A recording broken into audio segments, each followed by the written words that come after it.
What's up, everybody? We're back! Woohoo! Oh my goodness, it's been a week off. I've missed all you motherfuckers. It's almost been two. It's been 2 weeks. We took a week off. Yeah. To go out to the Gettysburg Battlefield Bash.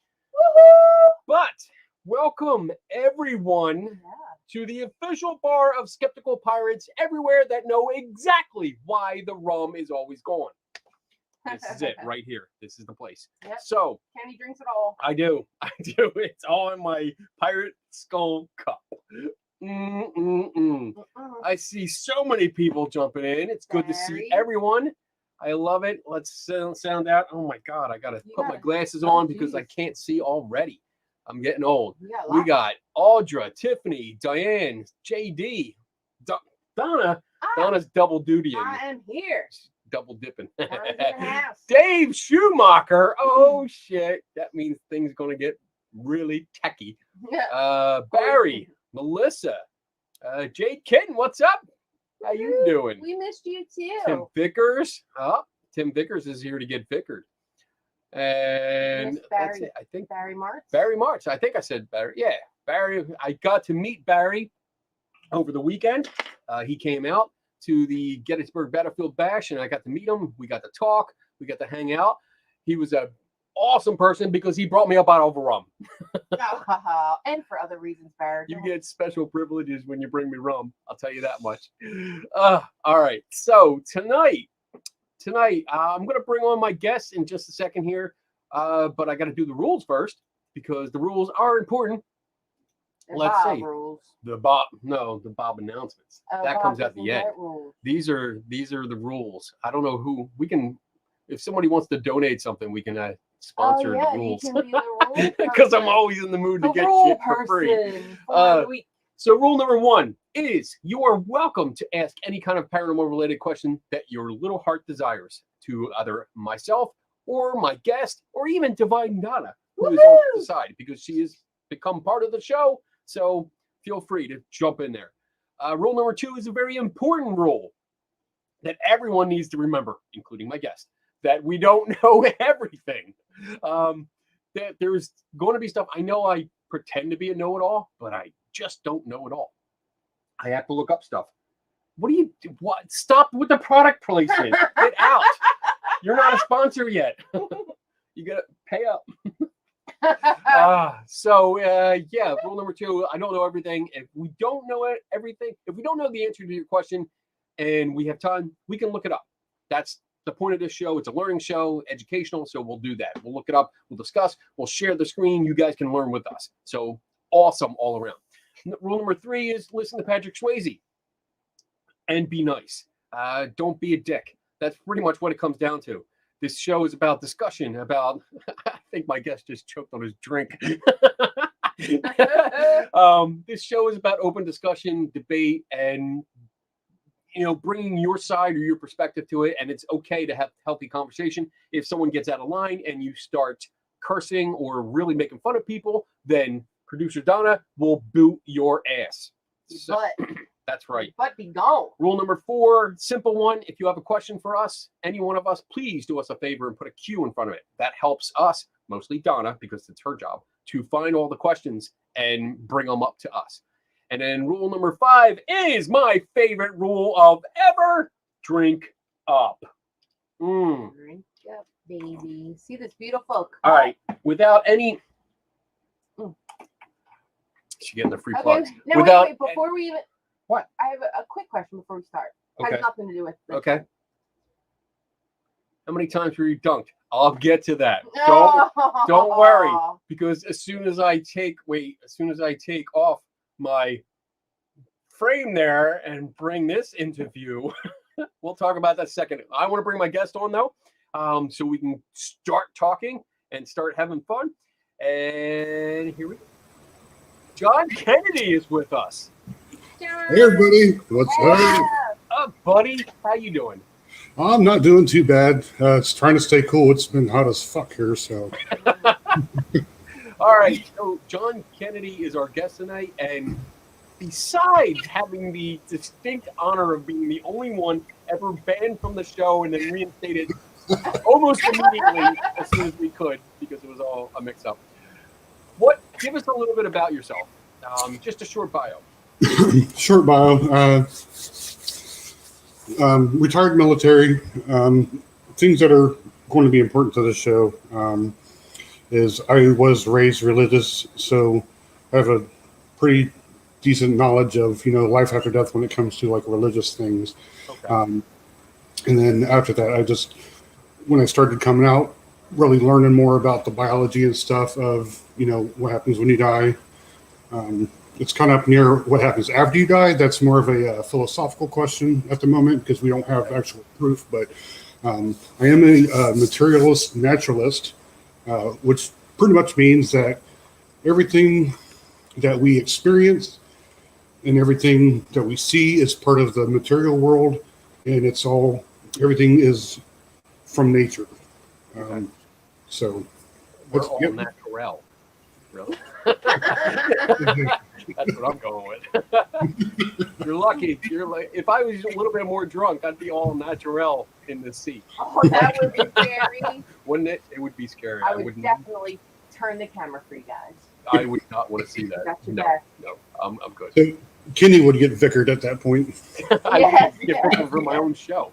All right. So before we get started, because the topic tonight is we're going to be talking about what happens when we die.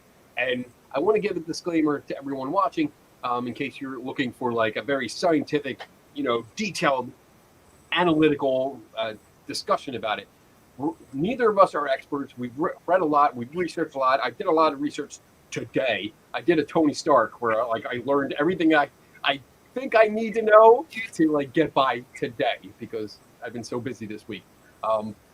But I want to make sure people understand, we're talking about what happens when we die. We're going to talk about a little bit of the biological part of it, when the body starts dying, what happens, and then speculate about what happens maybe after you die, what people see, the experiences that people have reported. But we are by no means medical professionals in this. Please do not think you're getting advice at all from us from a medical standpoint, because you're not. And if you do something that you hear on this show, you're an idiot. It's on you. Okay, so don't do it. I'm trying to do all the disclaimers all rolled into one. Real quick, I would like to add on to that disclaimer. Myself, I'm a huge mental health advocate. So for those who are watching, if you're not in the headspace to be here for this type of discussion, please, by all means, just watch it later when you are in a better headspace, because some of this could get a little triggering. So okay, good. That's good. Thank you for adding that on. I appreciate that. So yes, I want to talk before we dive into our topic. I want to do a little recap about last weekend, because Donna and I went out and attended the Gettysburg Battlefield Bash, which was fun. I just want to stress that it was really fun, especially, I don't know what happened. Did something happen? Donna dumped Kenny in the tank. She did. Legit. Like legit, but something else happened. More so, that's probably more important. You gotta show them photos. All right, so here it is. Gettysburg Battlefield Bash 2021 Dunk Tank Heckler. That's right. I won the trophy for the best heckler, and it goes next to my dance-off trophy that I won for the first dance-off back there. So that was fun. It was a fun experience. We did have a lot of fun. We met a lot of people. We met some old friends, new friends. They made a lot of money. It's finally getting around. I think it's the 4th year this year. Yeah. They did a lot. They raised a lot of money for charity. It was really good. The charities that they did, the Pennsylvania Wounded Warriors Association, and then also there's another organization that was Heroes for Hire, and it's the guy dressed as Batman. He brings out a full, it's a real Batmobile, which was awesome. And he wore the hot suit. Yeah. Oh my gosh. Dude was out in 100-degree weather wearing freaking a full black costume. I don't know how he did it. He must have been drunk. I don't know, but he did a good job. They raised a lot of money for their organization, because he goes out to various schools, and I got to know a little bit better about him. He goes out and talks about bullying and not being afraid to be who you are, and helping kids with any kind of illnesses or mental illnesses. And he deals with a lot of stuff like that. He really does a lot for kids in the community. And he drives the Batmobile like all over. He drives state to state and just he does a lot of really good stuff. So I'm really happy that I got to meet him. I got to talk to him for a little bit after everything was done. Just a really, really nice guy. So we did talk to a few people. I had my Skeptical Help booth set up. Got to talk to some people. For the most part, everyone was nice. Everyone was nice, except for the one guy that swore, and I wrote about this earlier today on Facebook. There was one guy that told me that he could summon spirits at will, because it looked like he got really upset that I didn't believe. He did. He did these, like, there was a gentleman that was sitting down at my booth, because when I set this whole booth up, I have a stool or a chair so they can actually sit down, just like in the cartoon. And there was a guy, we were talking, and the other one came up, and he's like, "You don't believe?" I said, "No, sir." He's like, "You never been touched? You never saw something? You never heard something?" I kept saying, "No, sir. No, sir." And he got this big smile on his face, like, "Oh, I can summon them at will." And he got Ross off the mug. And I was like, "Oh, he did." And he like even walked backwards. Yeah. He was like he was doing like, "Oh, I can do it. You know, I can do it. Yeah, yeah." And I was like, "Where are you going?" This is right here. This is the place to do it. Right. We're at a paranormal conference. Let one rip. You're surrounded by 99% of the people here are going to back you up. And you got a skeptic that's your audience. Please impress me. Do it. I want to see it. Genuinely. And he was like, no. You don't have the right equipment. And I was like, what do you need? Yeah, we're at a conference. I'm at a ghost fucking conference. I can borrow anything I want from most of these people. I'm friendly with most of these people. So I know I can get whatever you want. What do you need? He's like, "Oh, you need an audio recorder." Got it. Here you go. Summon them. Let's go. And he did the whole thing like, "Oh, that's not how it works. It doesn't work that way." And still walking away. And it was funny because I started to say like, "You just said it did." But the guy that was sitting with me, who was a ghost hunter, he got up and he's like, "You just said it. You just said you could. Why are you walking away?" And he walked away, and that was it. He didn't come back, and I didn't see him the rest of the time. So, oh well. All right. Enough about the conference. It was really good. I suggest everyone go next year. They already set the date. They did? Yeah. Oh, I didn't even know. Around the same time, August of next year. So if you can, sign up, go, and come out and hang out with me. Because the parties, oh my God. Also, because the Beatles were there. Oh, that's all right. I gotta say. John, let's get into this. Let's get into this topic. So, what do you got first? I know you mentioned you have an outline, so let's go. Yeah, yep.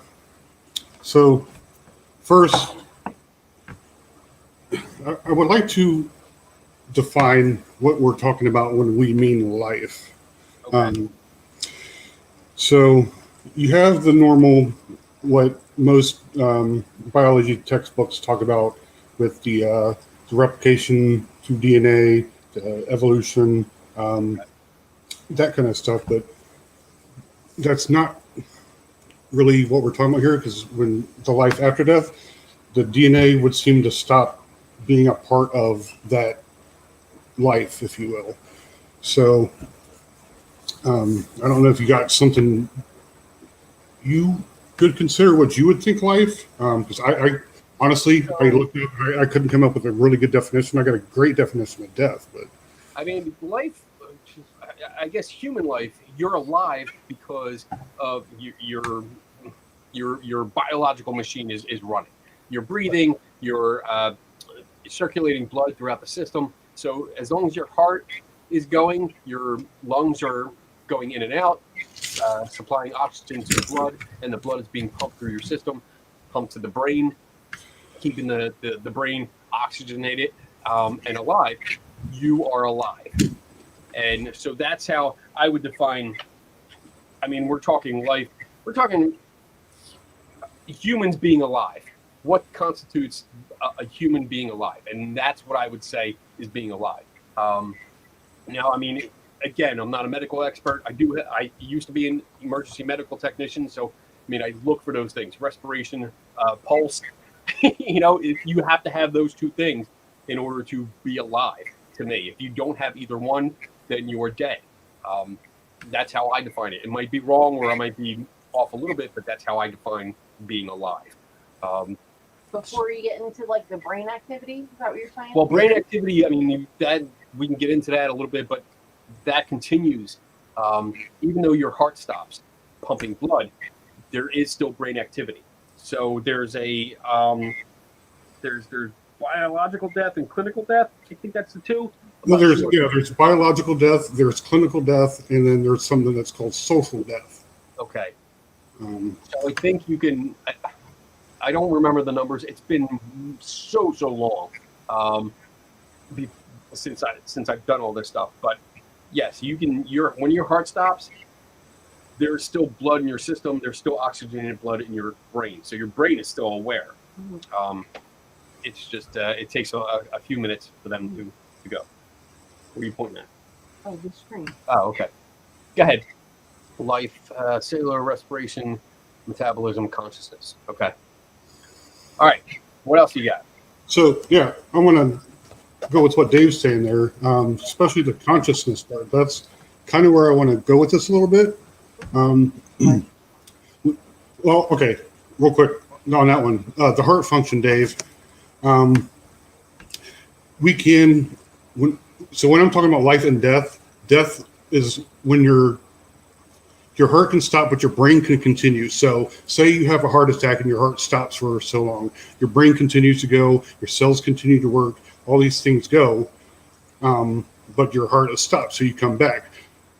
So I don't consider that a part of the life-death dichotomy we're trying to get at here. I'm talking more about what happens when you the difference between true life and death, when you reach a certain point where there's no coming back, nothing that you can do, any medical procedure, it's life, endpoint, death. Okay, so there is a difference between like a sudden death and a natural dying state, because there is a process, and many of the articles that I researched on this, they distinguished that. They said, not a sudden death like you got smacked by a Mack truck, because that's pretty sudden. Everything happens at the same time, most of the time. But there are what's called expected death, and that's when the process is going on and your body starts shutting down. Right. And we can get into that a little bit if you want. Absolutely. So, and this, I'm totally taking that off. Actually, no, I have a video for later. But what I found was basically in the final days of an expected death, your reflexes and function slow down. You have reduced blood flow to the brain, or chemical imbalances can also cause a dying person to become disoriented, confused, or detached from a reality and time. Visions or hallucinations often come into play because you have that reduced blood flow to the brain. Our consciousness may begin to fluctuate. Breathing changes.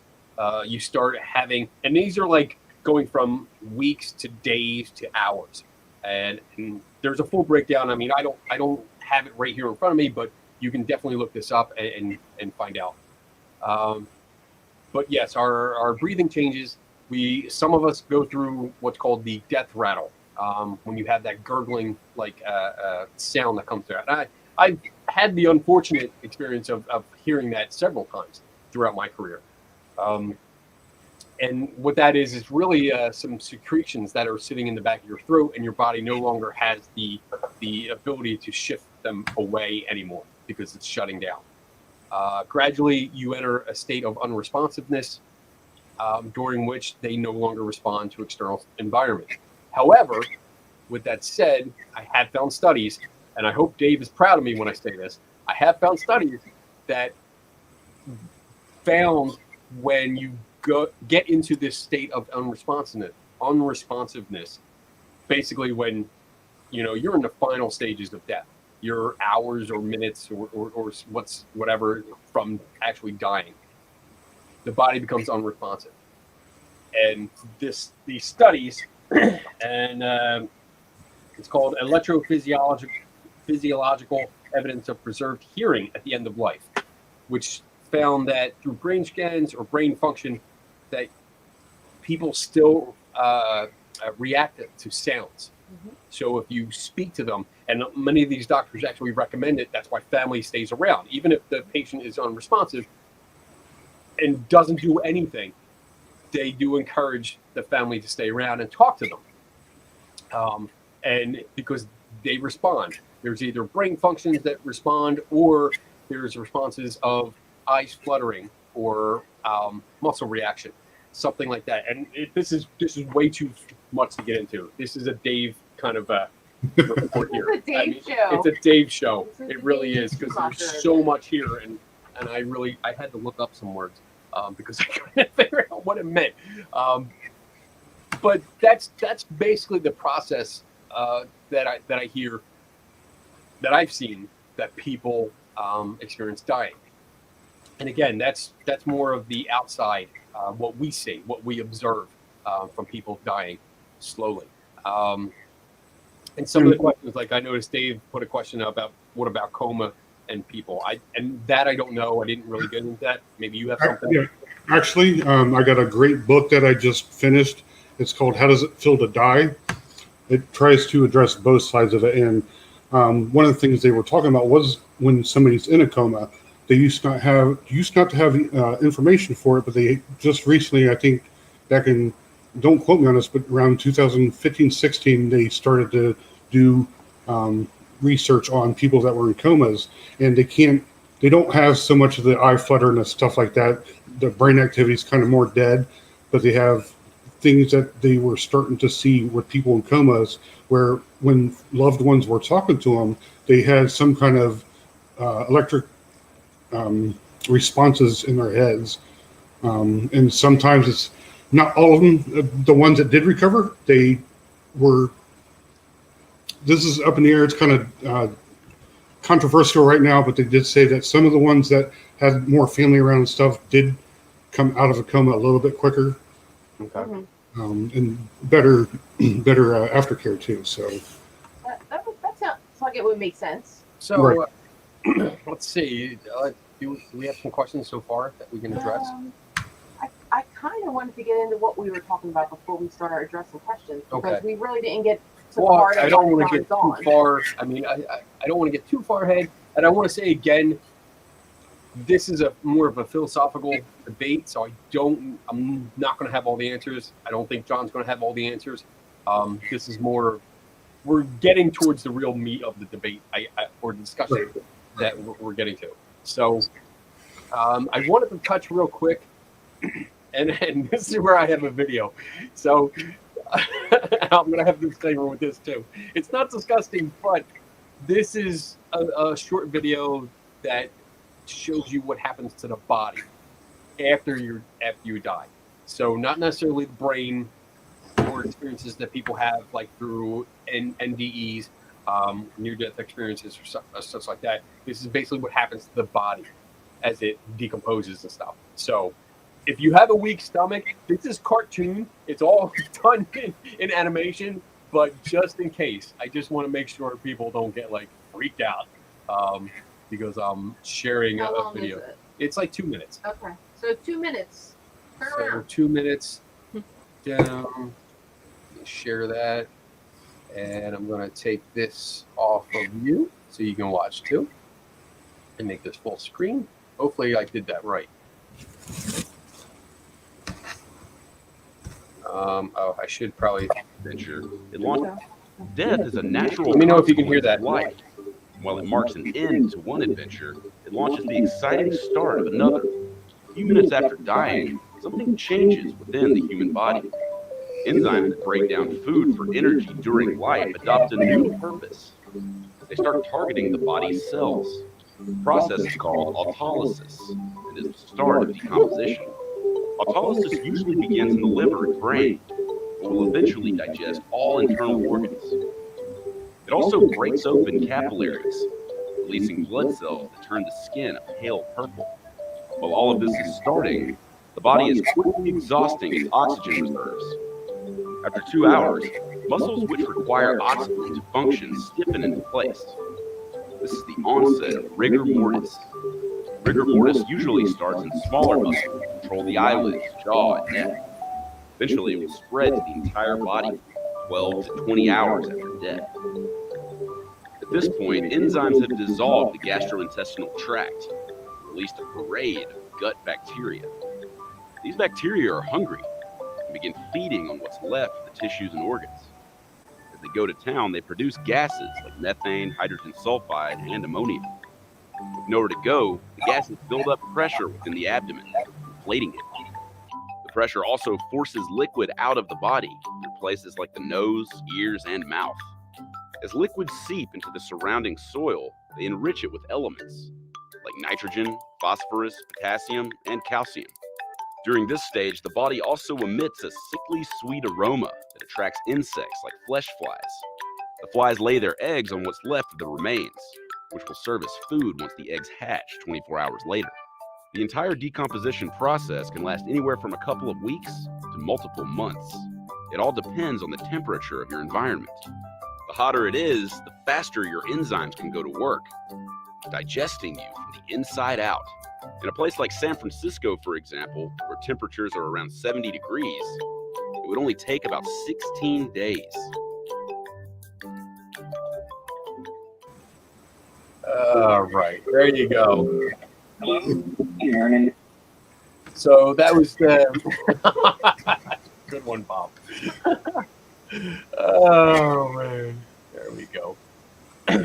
All right, so I wanted to play that just so we cover our bases. So again, like we're getting really to the meat of the debate that John had brought up that he wanted to get into. So we're dead. We're just about dead. That's where we're at. Where the body's functions have shut down. People have experienced things. We know what happens now after the body dies. We get eaten from the inside out, apparently. So now I think we're at the place where you wanted to be. So I guess kind of like the person's dying. You want to start like with experiences people have claimed to have, as in like from what I see, there's three popular things that happen. They either see or start speaking with loved ones that have passed away. They start reliving memories or have that seeing my life flash before my eyes kind of thing. And then there's also a distorted sense of time and space where people just think like they were asleep for hours and it was only for like 5 seconds. And I think a lot of this, as far as I can see, it looks like this all has to do with the reduced blood flow to the brain. People start having hallucinations. You get that warped sense of time and space where time slows down, speeds up, or reality becomes out there, end of life experiences. Yes, like Dave said, and you can hallucinate, and that was mostly what I saw doctors saying in some of the reports that I was reading that you hallucinate, you see people that have long since been dead, and I really don't doubt that. I mean, because people claim that they have dreams now about people that have died. Long lost people, people they haven't talked to in a while. So I could definitely see that coming up. What do you think? Yeah, I definitely see that coming up. Looking into some of because one of the things especially when I was starting to move from Christianity onto other religions or belief systems, I really started looking into NDEs or near death experiences. And what I had learned was when you start getting to the end of life, your neurotransmitters, neurons, they start randomly firing, and it's a lot of different shit going on in your brain. But we have recreated that with people who are not dying. For instance, the people that were doing astronaut training, and they were doing the shit, and they started seeing hallucinations. Loved ones. They had the feeling of this is the end, and it wasn't the end. It was just from the movement and shit. But yeah, I definitely I see that. I think I read. I think in one of these reports I have, and again, there was so much information. And again, like I've only done a cursory, nowhere near being anywhere qualified to really talk about it. That's why this is just a philosophical discussion and not a serious discussion. But yes, I did read that like training pilots would go to the centrifuge and go through and experience these kind of near-death experiences where the blood would stop flowing. The G-forces were so much that the blood would actually stop flowing through the body because it was too much force. And they would pass out, but they would experience these hallucinations where it was pretty much deathbed experiences, where they would see people that were dead. They would have conversations with people that were either dead or alive, but they thought they had conversations. And then when they finally, I guess, for lack of a better word, reboot, because that's really what it sounded like. Your body went through a shutdown, and you turned it off and turned it on. That's pretty much what it sounded like. And as they rebooted, they were very confused, disoriented, and that's part of the symptoms when you have poor blood flow to the brain. You have these difficulties swallowing, loss of balance, feeling unbalanced, partial or complete loss of vision or double vision. These are all symptoms that they reported. So it was very interesting to read that and see that it was very similar to deathbed experiences. So yeah, all right. What do you got next? Where are we going with this? Okay, so after that, I kind of want to get into the life after death thing. I do want to say for the second part of discussion, I'm going to bring religion into it. We're going to talk about some, ideas of what happens after you die with different religions. But right now, I kind of want to stay with the biological thing. So I did find a definition of death that I think would be good for this conversation. It says, it's used in a literal sense, which your biological functions cease to exist and cannot be restored by any possible medical intervention. Therefore, life after death is to exist following such an event in a conscious state with a mental life recognizably similar to what you had before you died, i.e. remembering events from that period, some of your emotions, something that stays from this life to the hereafter. And where I get into the problem with that is when it comes to the physical side, everything that we sense, what our perceptions of everything from light to sound to touch to everything, it's all stored and recalled in the brain, which is a physical part of us. So my question would be, so what after that, after the biological physical death, what part actually moves on? What part moves on to, I guess, the afterlife? Is that what you mean? Yes. I don't know, dude. Haven't been there yet.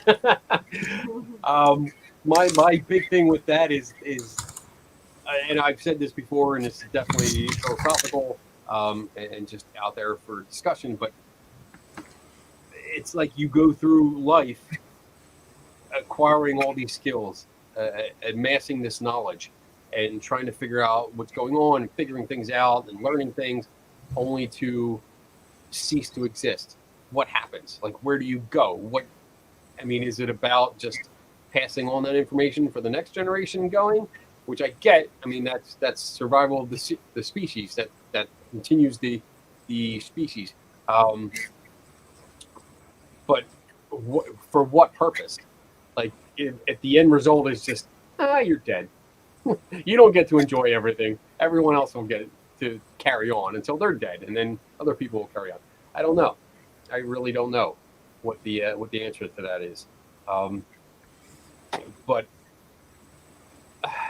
and again, we're not here to like try to figure out like an absolute answer, because we don't have enough evidence right now of anything after this plane of existence. This is more of a philosophical kind of thing. But again, with the whole biology thing, it's like, for instance, you got when you're learning something, you're like right now I'm looking at you and we're discussing. I'm bringing in things that you say. I'm seeing your vision and seeing what you're doing. I'm hearing, your voice, and I have to take those sound waves from your voice, and it has to go through my ears into, the temporal lobe, and I have to take all of these words that you're saying and try to make something of those words. But all of that happens in the brain. The sight is the same thing, and just without the physical brain, I don't think you're anything. It's take out your brain from your body. No, I'm going to keep my brain in my body. Thank you, John. I'll take it out for you.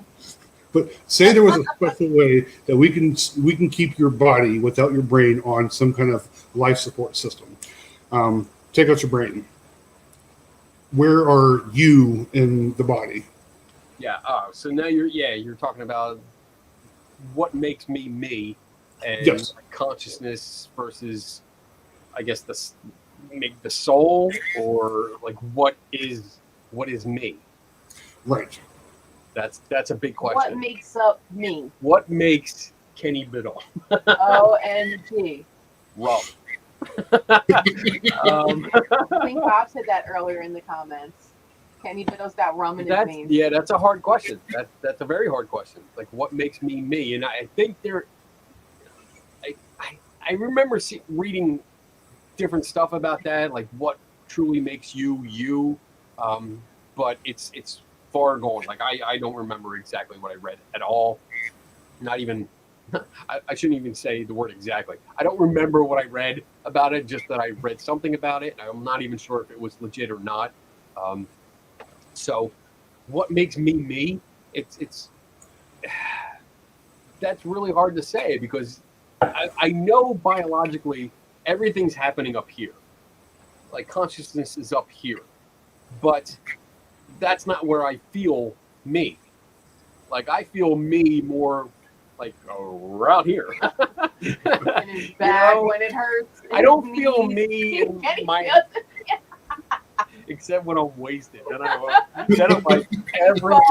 He's got bruises everywhere. I mean, yeah, I do have some bruises and cuts. I don't even know where I got them. I wake up in the morning, I'm like, what happened? What did I do? But it's that strange feeling, because like when you start thinking about like, where am I in my body? Where am I? And I really think like more like here, not necessarily up in this part, but here, and then like my hands, my legs. I don't think of that as me. That they are more tools to get around or do things with. So I don't know what the right answer is.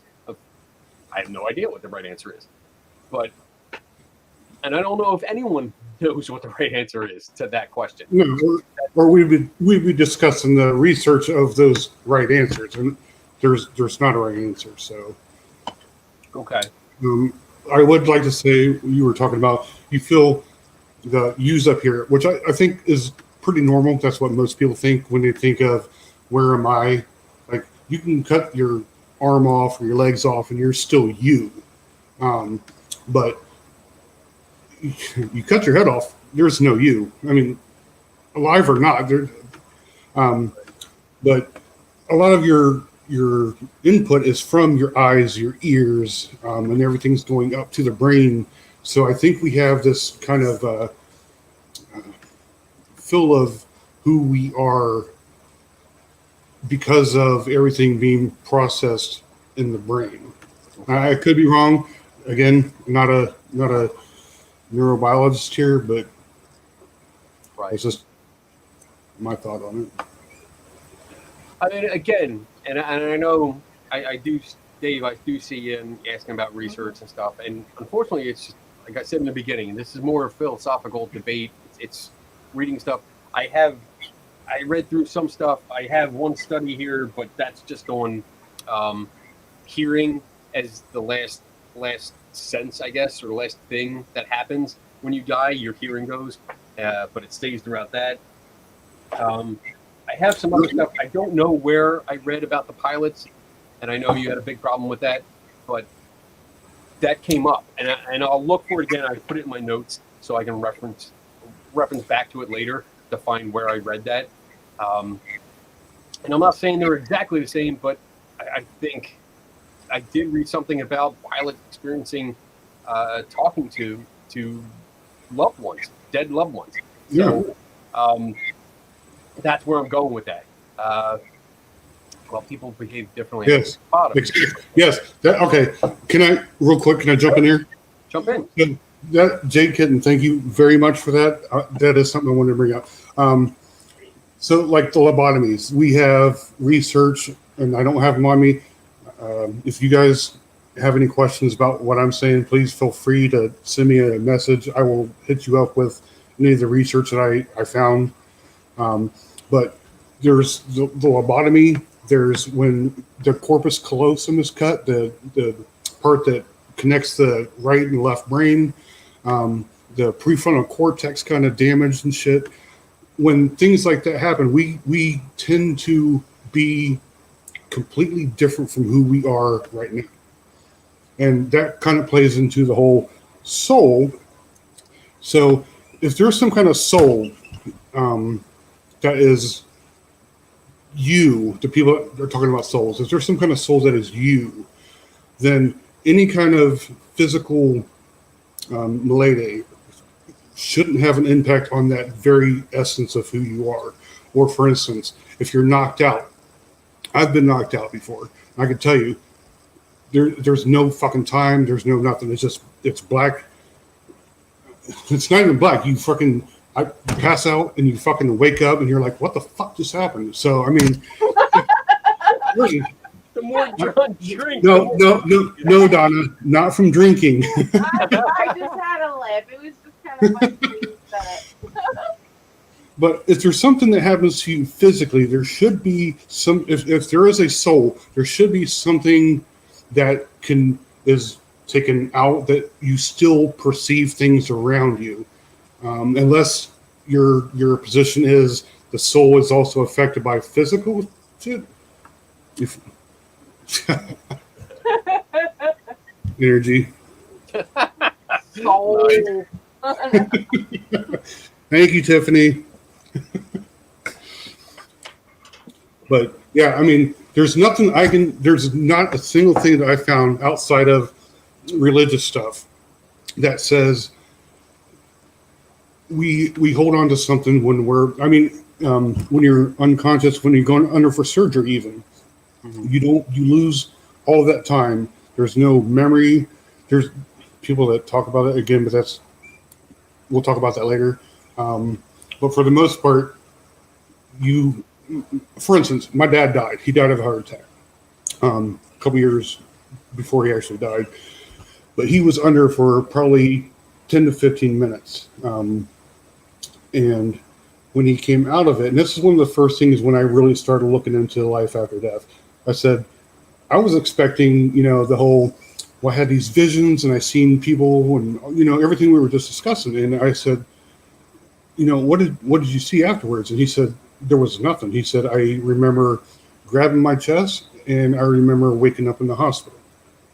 So, I mean, from personal experience, it's not great evidence, but from what I see, everything that I've read, the people I know, I've never seen something that shows, yes, there's something more than just the physical side. Okay. All right. So I guess let's move on. Do you want to do some questions? We can try something before we move on. Let's get into the afterlife portion of it, like ideas. Is the brain in person damaged, or is the receiver computer damaged? You know, since we're being all philosophical. Oh my God. Dick. Dave, you know what? Yes. Oh, I love Dave so No. much. If I was brain damaged every time I messed up a computer, Oh my God. I would be Word to the wise: if you gone, dead, ever gone. meet my wife in person, do not give her any electronic device that you own. And if you do, it's on you. I do not take any responsibility for it. I don't believe in curses, but I think she's cursed. Like that is the one thing I will believe. She's cursed. I am.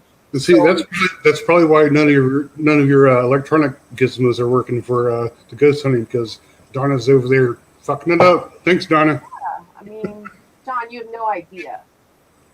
So, brain is the brain or the person damaged?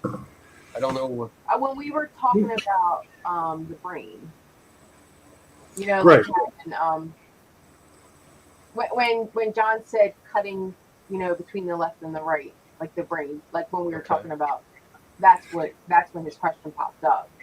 So is the brain and the person damaged, or is it just like the self, like Yes. the me? Is Yes. the me damaged when the brain is Right. damaged, right? That's what he means. or is Dave just being a dick? No, No, I mean, I think I'm it's kidding, a valid Dave. question.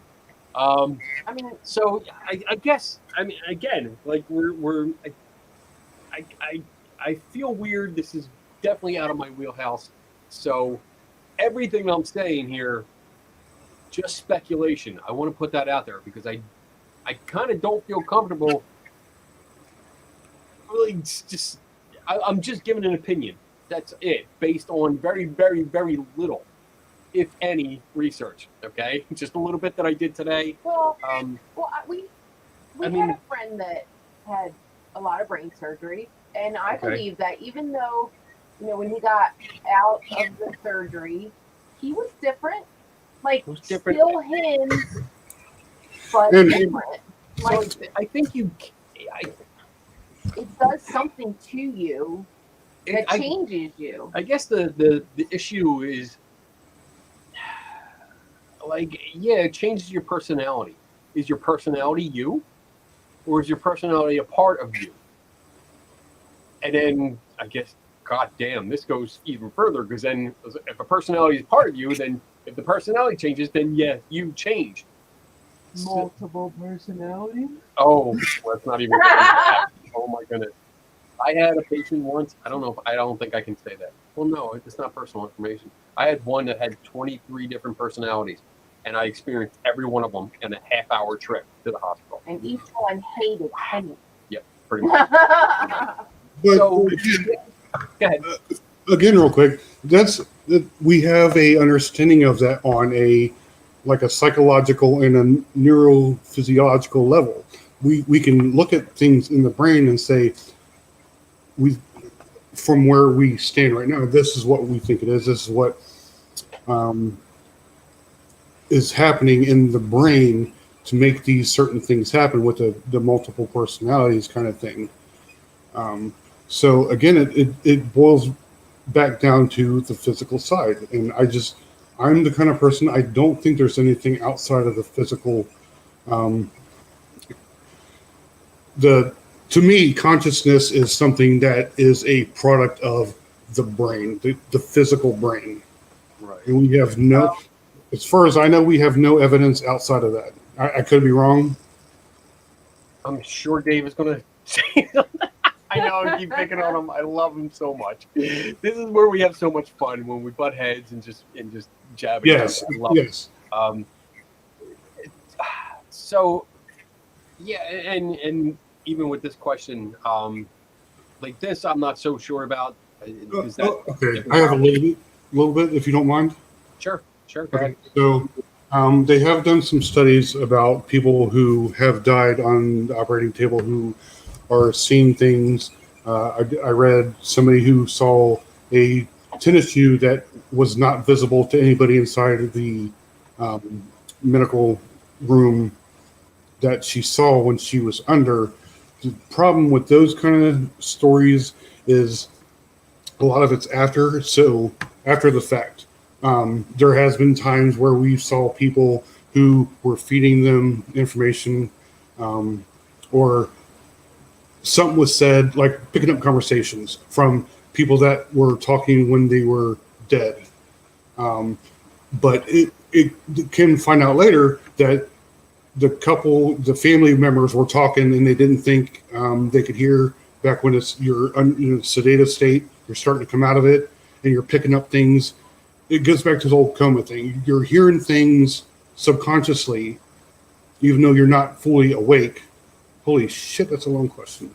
It's not a question. It's just it's a statement. It's kind of explaining what you guys are. Yeah, keep going. Yeah. Okay. So there is cases where that's happened, and it's hard to because when me and Kenny talk about this being a philosophical thing, there's not a lot of times where you can say, hey, this person is about to die. Let's set up all these experiments. Let's set up all these head things. So it's kind of hard to actually have a scientific, unless we know the person is dying. And even then, you got to get permission from the family. So it's kind of hard. This is all just speculation here. Me and Kenny are doing. But yeah, shit like that. There has been reports of people talking about things and people picking up on shit or leading questions. For instance, that's a huge one. So yeah, the literature I came across, I didn't get into out of body experiences. I wasn't really going that route. I was going more for what people were experiencing when they died. So to address Dave's questions that I know he's naming different people. I haven't come across their work, so I don't know. Again, this was very limited. I'm not going more for out of body experiences. I'm going for more what was more reported for near death experiences, as in like what people visualized. They were dying at the time, and what they reported when they were revived. And going into some of this stuff that we're talking about, it's again the one paper that I did print out was about. Let's see, where are my glasses so I can see, because I'm old. I'm getting close to dying too. So this is from 2020, electrophysiological evidence of preserved hearing at the end of life, by Elizabeth Blunden, Gallagher, and Ward. And it talks about people still responding to stimuli, audio stimulus, and can hear what's going on. And I believe in some of that, again, it's a very, very long report, but people could hear. They would hear voices. They could hear family members. Sometimes not always reporting that they could hear what was being said, but they recognized loved ones around them. But they couldn't tell you what they were saying. So, yeah, I think you. And really, this is getting deep. That's what I planned on. Like, again, I have like so many notes. We haven't even gotten to the religious side of things yet. The things that people believe, and that's great, because I was afraid it was going to be a short show, but I think we're coming up on that good old piss break. So, but I did want to say with that, like, if there was some kind of one afterlife, if the one thing that was persistent throughout different cultures and religions, we don't see it. It seems to fit into what you're brought up with is what you see. People don't see strangers and they come back after and they're like, hey, there's this person that lives on 123, West Hollywood Street. Their name is this, or they have. There's none of that. It's people that we know. It's gods or whatever. It's things that we already are pre-wired or set to believe. So I think if there was one commonality, there would be more credibility to me, but there's not. I saw one study where a guy who died, what he said he saw was he was like a worm crawling through these leaves on the ground. And I mean, who the fuck says that? So maybe. So, but I mean, yeah, we're almost at the break. But yeah, I mean, after the break, I think we're going to come back and we're going to get into belief systems. Yes. So if you're sensitive to religious discussions, you probably want to bail. But we're going to get into some beliefs and our beliefs and ideas and whatnot, and see how they hold up. At least to us. I do want to say to Dave, I don't want you to bail because just me and you, buddy. There's so much love. Coming up love. in the second hour. I love Dave. Controversy. There's lots of controversy and people getting pissed off and asking questions that I can't answer. Dave's still going. Dave can go. Dave can hang. When it comes to questioning, it can hang. So, all right, we're gonna take our break. Let me get that up. So 2 minutes and 22 seconds to be back here, and yeah, I gotta fill up. So, be back in 3, 2, 1. Hey everyone, this is my store based on the theme of science and skepticism. It's here that you can find all kinds of shirts and hoodies, yoga pants, tote bags, the fanny packs I know you guys love, masks and pillows, all with science and skepticism as the theme. I even have hoodies for your pets. That's right, your dog or cat can wear one of these things. I also have a general store that sells more inspirational quotes or, drinking stuff because I like that kind of thing. I also have a store set up for our Three Tortured Souls podcast, which we do Saturday nights. You can find shirts and Tim Vickers' favorite drinking vessel, the mug. I also have a store tailored a little bit more towards my ghost hunting friends, Paranormal by I Am Kenny Biddle. These are shirts and quotes that are a little bit more on the ghost hunting side, especially this one, Translucent Perished Beings. Ghost. That's my favorite. So if you're interested, head on over to teespring.com/stores/scientific skepticism by IAKB and check it out. Thanks.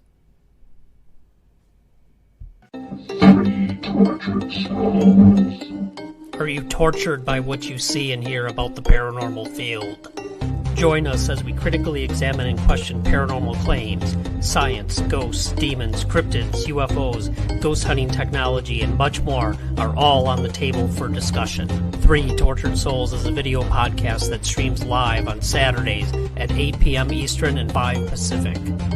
Three Tortured Souls.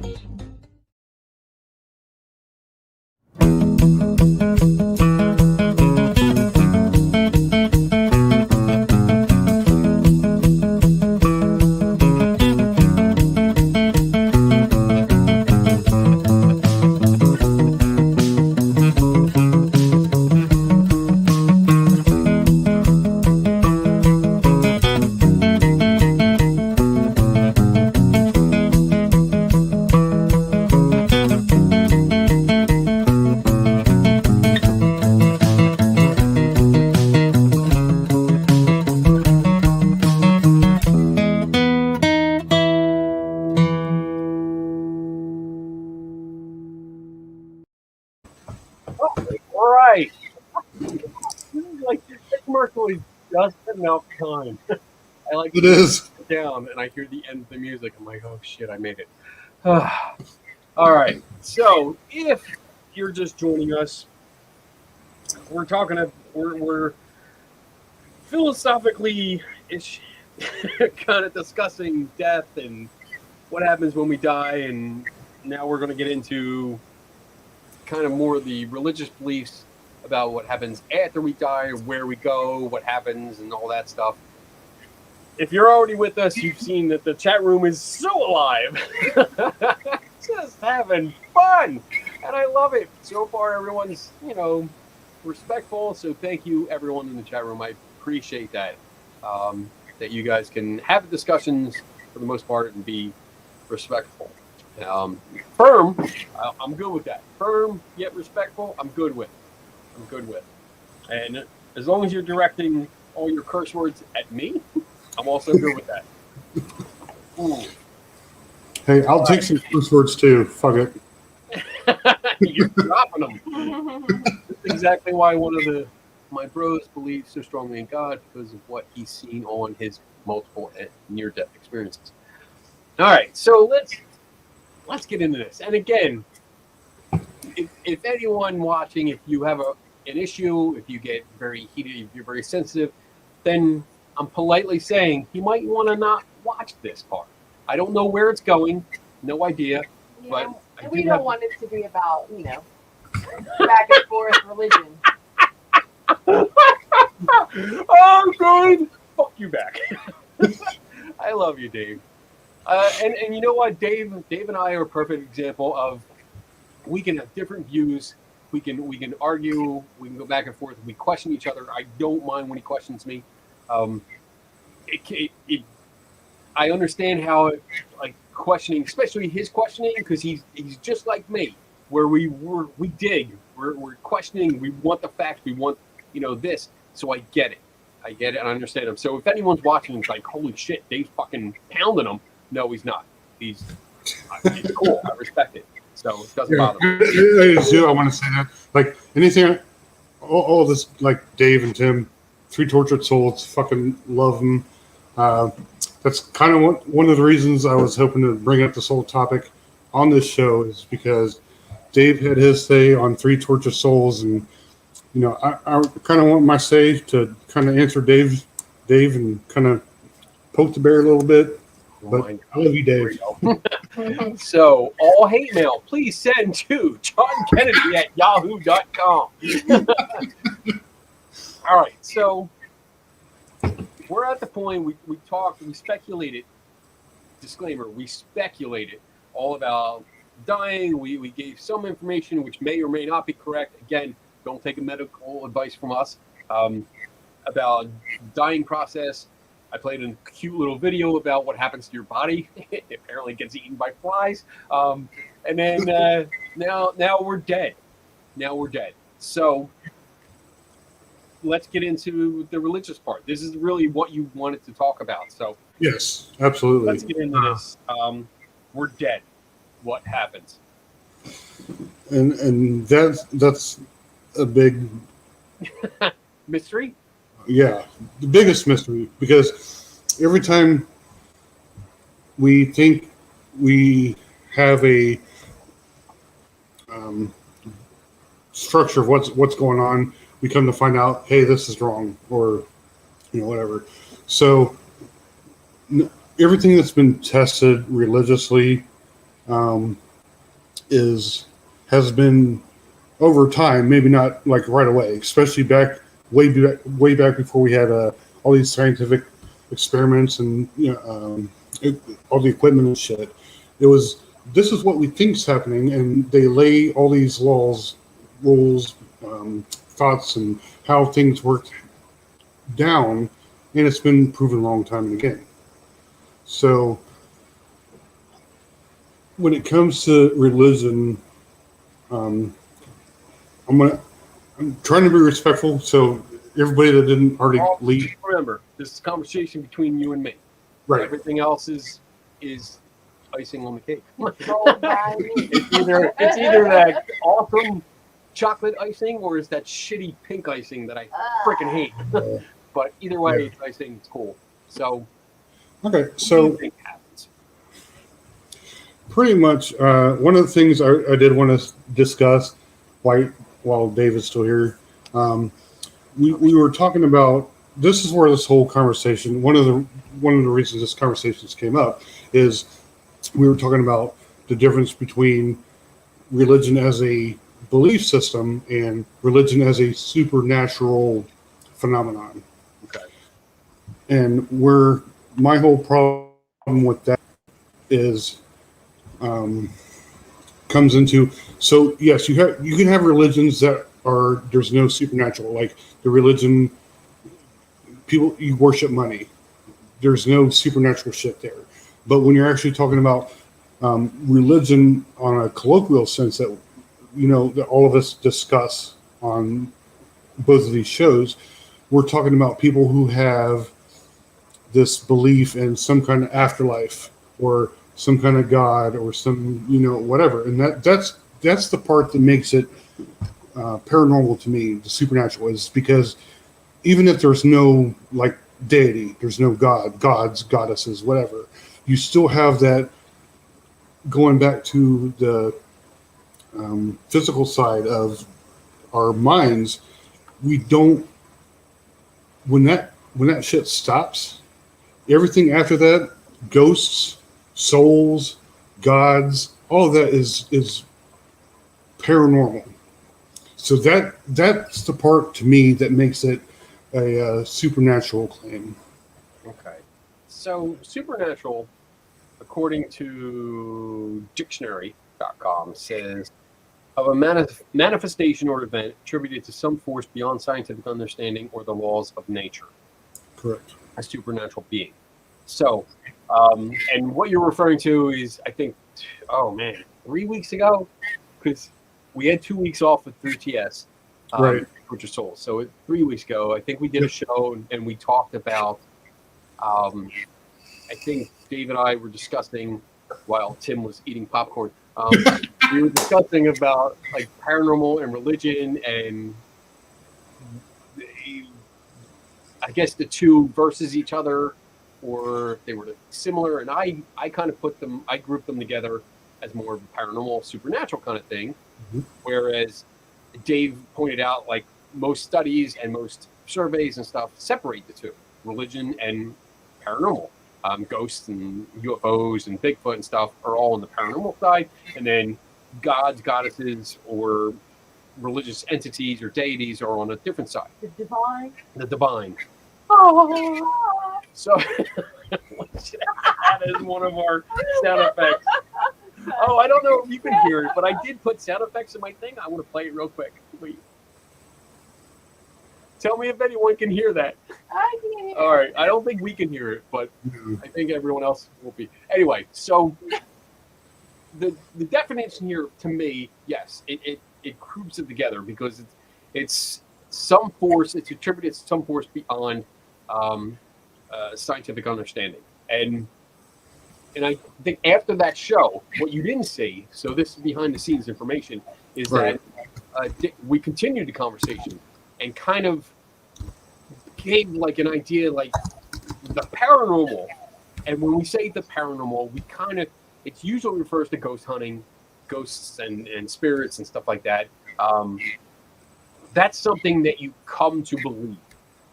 People start watching TV or read books or see shows, and they come to believe it. They come to believe in the paranormal. Whereas religion, you're born into it. You don't really have a choice. It's what you were born into. Well, not always, granted, because some people convert or come away. But basically, when you're born, your parents and family decide what religion you are. And that's how I was. I was raised Catholic because I was born to, my mother was Catholic. She is devoutly Catholic, and that's how I was raised. I didn't have a choice in the matter until I grew up. And then I had a choice, which I chose to think for myself. And I'm not trying to knock. I don't want that to come off as an insult. You can think for yourself. You can choose to believe what you want to believe. That's your gig. That's your thing. My thing is, I don't want to follow a religion. I want to follow my own fiddleism. I want to follow my own fucked up sense of reality. And I'm good with that. And so that's how we kind of left it, I think. And Dave, please correct me if I'm wrong, but I think that's how we kind of left it. That the big difference, or the difference that we came to, was that religion was pretty much you're born into, indoctrinated into, and paranormal is something that you later in life choose to be a part of or choose to believe after watching stuff. But I mean, again, from my perspective, I see it all as the same. And Dave actually brought up a good example, the Invention of Lying. I love that freaking movie. I love that movie. I think it's an excellent movie. But when you think about an invisible person an invisible man or a woman that lives somewhere in the sky and has magical powers that can determine your life, determine the course of your life, determine whether, you know, this person has disease and die, or this person lives and becomes rich. And then if you worship them, they can magically change stuff. I consider that supernatural. Just as a ghost being able to manipulate a digital audio recorder when they were alive 300 years ago, have no idea what digital means or electricity or whatever. So that's what I put it into. That's how I view it. How do you view these things? Pretty much the same way. I don't agree. I'm going to come back to this, but I don't agree with the whole where you're born. That plays into more what you believe. But when I hear supernatural or paranormal, what I'm thinking of is things that go beyond the naturalistic and normal things that we know with where we're at in scientific or any kind of knowledge, Gnosticism.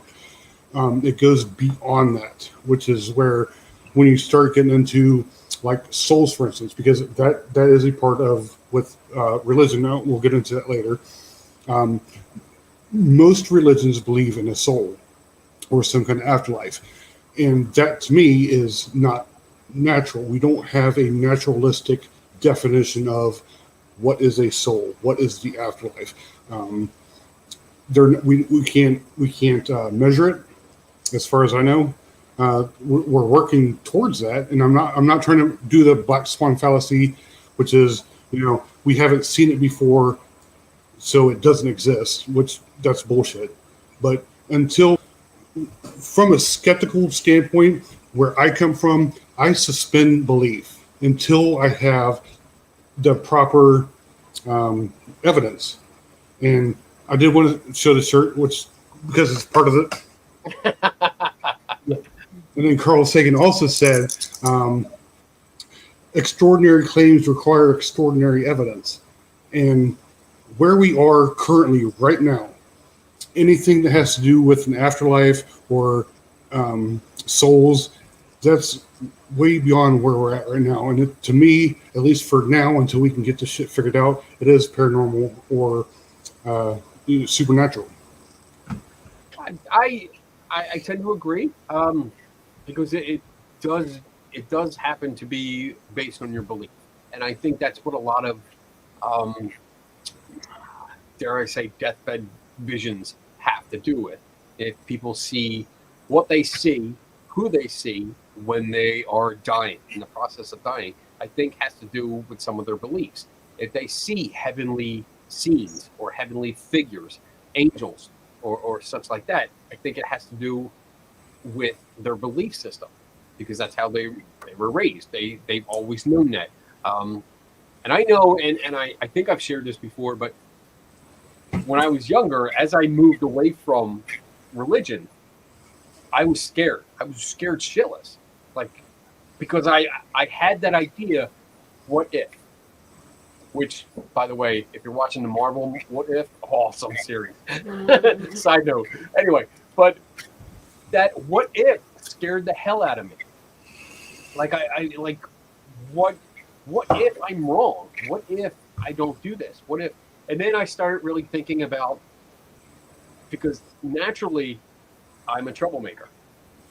And you would agree, I'm a troublemaker. So I was like, all right, I'm so concerned. Like, I would lay in bed, because I mean, I was raised, you said the rosary, you know, like I would lay in bed sometime and do the whole rosary. I said it all. And then I started thinking, like, if I don't do it, I started sweating. Like, I was so scared, sweating in bed, like shivering, like, holy shit, if I don't do this, holy shit. That's ironic. Anyway, if I don't do this, what happens to me? And then, you know, naturally eventually my troublemaking brain took over and said, let's see what happens. You can always go to confession. You're good. You got an out. Oh my God. So I was like, all right, let me see what happens. I got it out. So I didn't do it. And lo and behold, nothing happened. And again, I'm not, if you're in the religion and you do this. Don't take it as I'm like knocking you. This is for me. I stopped doing it. Great, nothing happened. What if I don't go to church? You know, what if I stop? You know, the playground was halfway to the church. What if I stayed at the playground, hung out with my friends, you know, and chilled? What would happen? Did that? Nothing happened. And I started realizing, okay, for at least for me, all this stuff that I was told that I have to do, or I was going to hell, or bad things would happen to me. You might be still going to hell. Well, then all my friends will be there. John will be there. I know everyone in the chat room is going to be there too. All you bastards are listening to this shit. Damn sinners. I think Jade Kitten might be our best bet for not going. So for me, I guess we're to swing back or come back around to the point. I think when we die, the thing that happens is it's the forever sleep. You know, like the more I think about death, and this is also something I've brought up before, like I do think about death often. So whenever I go to sleep, and this is probably because I don't see much. Not much. You know, so when I do go to sleep, it's usually I crash. Like I'm just crashed. But I lose that time. And we were talking about that earlier. Like that time is gone. Like right. For me, it's like that. I close my eyes, I will open my eyes, and I'm like, oh shit, it's been 5 hours. All right, time to get out. Or get up, I have to go about my day. And I can vouch for that. And I really think like, hey, when you die, it's that last time that you close your eyes and you just don't wake up. And I can finally rest. You know, because I got to, even then I'll probably worried. I'm like, I got deadlines. Yeah, I gotta go back. I can't. I got You'll deadlines. never die. Shit, I just took on another project. I got shit to do. And I'm total opposite because I am like the nap queen. I have no problem sleeping, no problem taking a nap. So what do you think? What do you think happens? Okay, this gets into the whole crux of what I wanted to bring up with this kind of stuff because Get into it. Yes, this is where a lot of my background comes from. I was raised and indoctrinated into Christianity, so I have a lot of those feelings. I'm gonna come back to. I just want to bring up a real quick quote from Mark Twain, who said, "I don't fear death. I have been dead for billions and billions of years, and I've had no inconvenience." So, damn, I never thought about that. Yeah. But I mean, getting back into it. So I have a lot of trauma when it comes to the whole religious shit.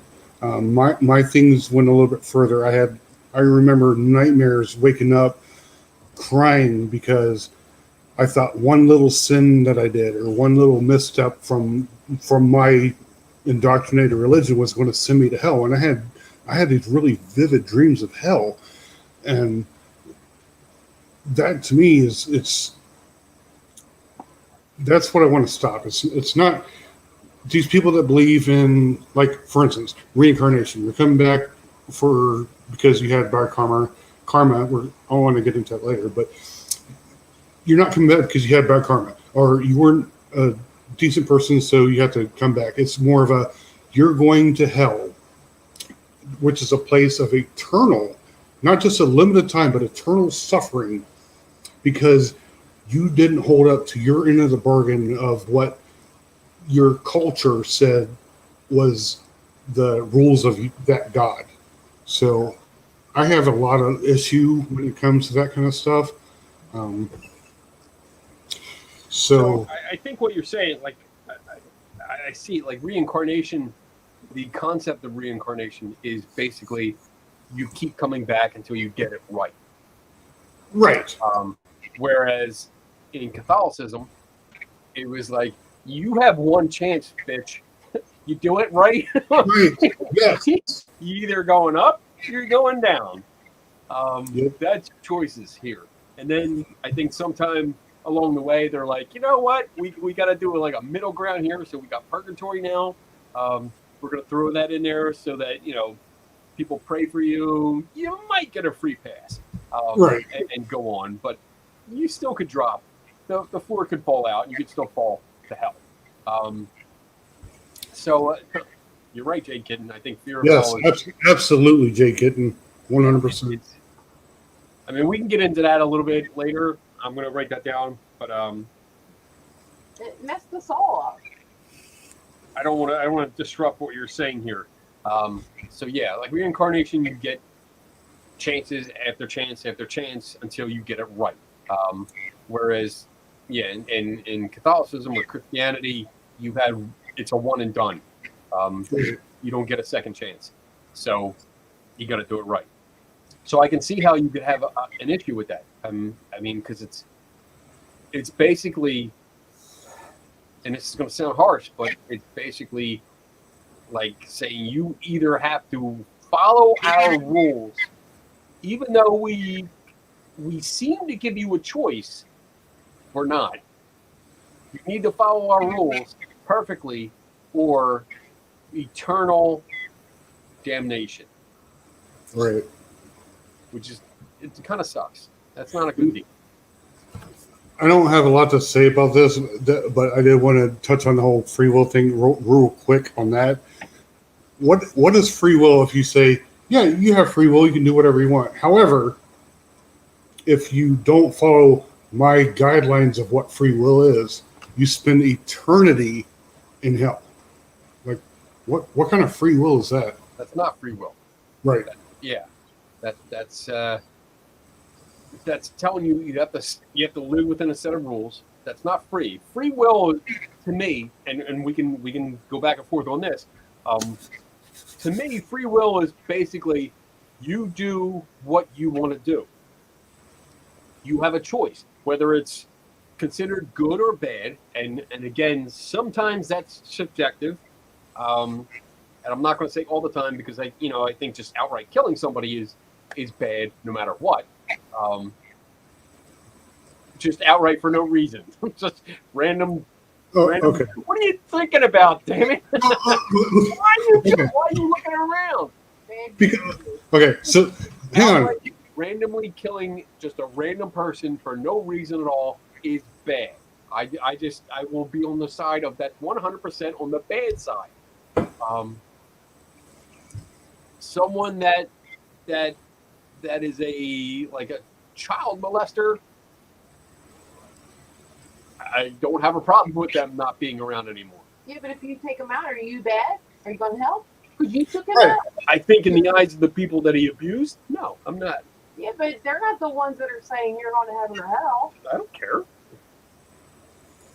That's not my problem, though. All right. No. Someone that's a child abuser or child pedophile or like, and I'm not going to get graphic, but you know where I'm getting at. If we take them out of the DNA pool, I have no problem with that.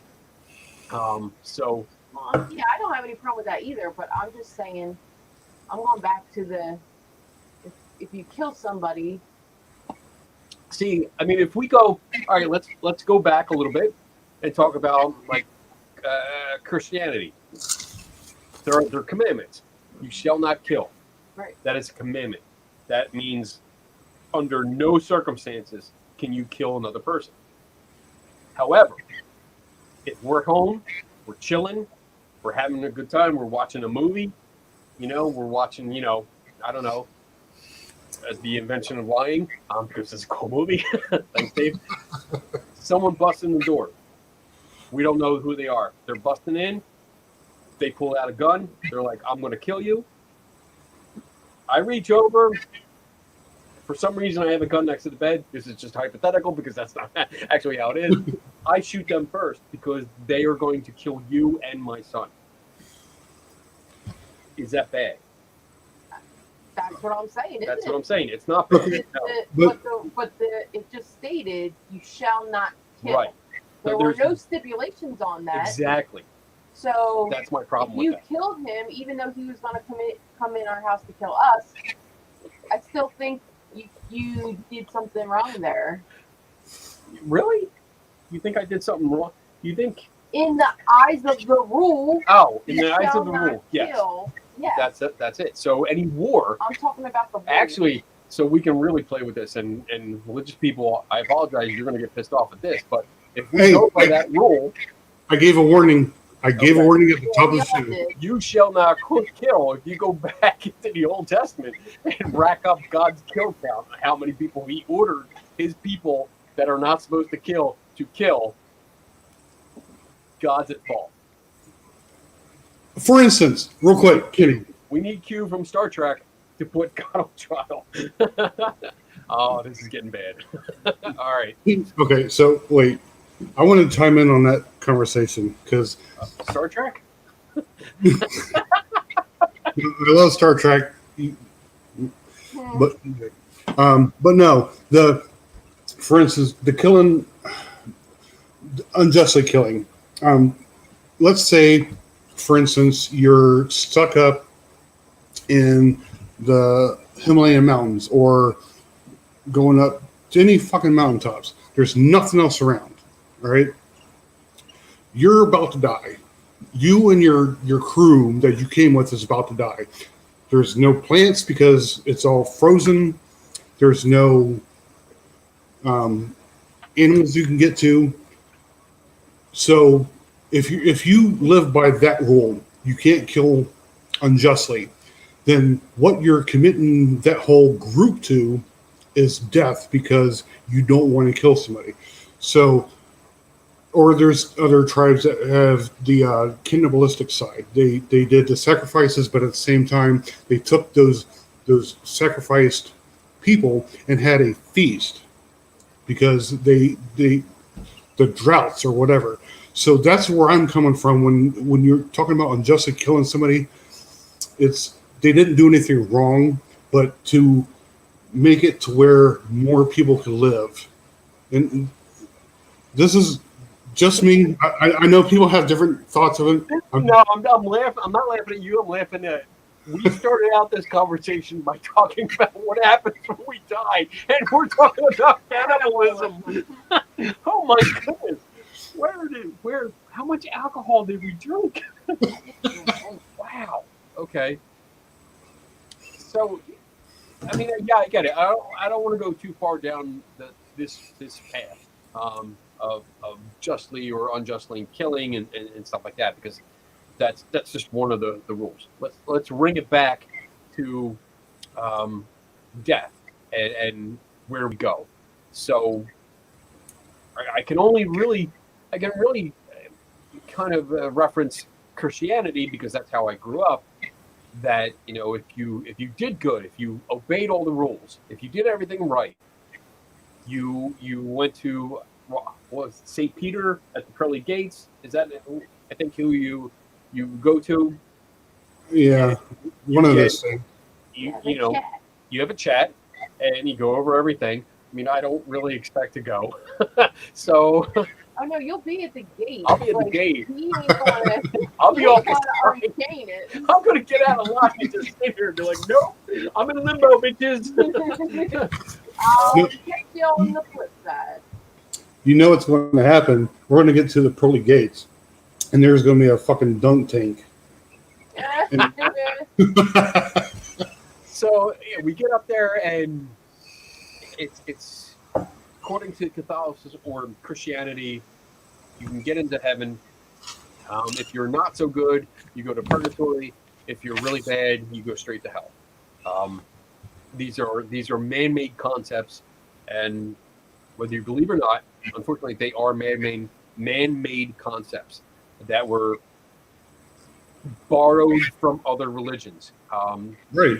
Pagan religions. They were taken and transformed, reshaped to fit their needs at the time, and that's what's been drilled into people that have been usually born into Christianity. Or who have converted over, but usually born into Christianity. That's what's been I'm hesitant to say brainwashed, but that's like the perfect metaphor. That's the perfect word. That's what you grew up on. That's what is part of your life. I did the same thing. I grew up with that. So I thought as long as I did everything I was supposed to do, I would go to this heaven. And honestly, still have no freaking clue what it's supposed to be. The best definition I have is from that freaking movie, Dave. It's that I'm going to have a mansion in the sky. That's what I know about heaven. Everything else was so vague. It was pretty much like when you question the shit out of a ghost hunter about their experience, and they really don't know what they're talking about. That's what it comes down to. So, is that where we go? I don't know. What do you think? What do you think happens? Well, okay, so what I think happens, and I did a lot. This is like my wheelhouse kind of thing, because I was indoctrinated into Christianity, and I thought I knew all the answers, and this is what happens when we die. We're going to live in eternity with God in paradise and be happy forever. And I started, even as a kid, I was asking questions, and I was told, well, you don't understand the mind of God. And it just kind of brushed off until I got to the point where I got to college and I started getting that critical thinking skills. And that's when I really started to look into these types of claims, and like, that actually doesn't make sense. So, like with Christianity, for instance, or any of the Abrahamic religions, besides maybe Judaism, I'm going to get into that if we have time. Like, I still have plenty of shit left. So, but going into like eternity, seriously think about eternity for a second. Maybe the first 100,000 years, it's bliss. It's just loving everything. But when you start getting to 1,000,000 years, 1 billion years, that's not even scratching the surface of what eternity is. It's like, that's going to get boring. As soon as you said like the first 100,000 years, I'm like, dude, I'm already fucking bored. Yeah. I am already bored. Now, me on the other hand, I'm sitting my ass on the beach, loving every second of that shit. I would not get bored. I will say some of the religions, and I'm hoping Kenny lets me get into this, but some of the religions actually do. You have whatever you think is your personal heaven, but things like Christianity, that's not what it is. Your eternity is nothing but worshiping God. That's it. That would get boring to me after fucking hell of a day, Yeah. No, well, I don't consider that eternity. So my eternity is doing whatever I want. I'm not worshiping God. Yep, you're going to hell. She'll be with the rest of us. Devon Turner will be with the rest of us, people. All good. I'm still going to have my beach. Yeah, by a lake of lava. Maybe I'll be adjusted to the heat then. Well, I get it, and I've heard, and I can't quote because I'm not an expert on this subject, but I do know that most religions have their paradise, if you will, like their good place to go when you die, whether it's Valhalla or heaven or something with virgins. I don't know about that one. Because honestly, like, how long are they virgin?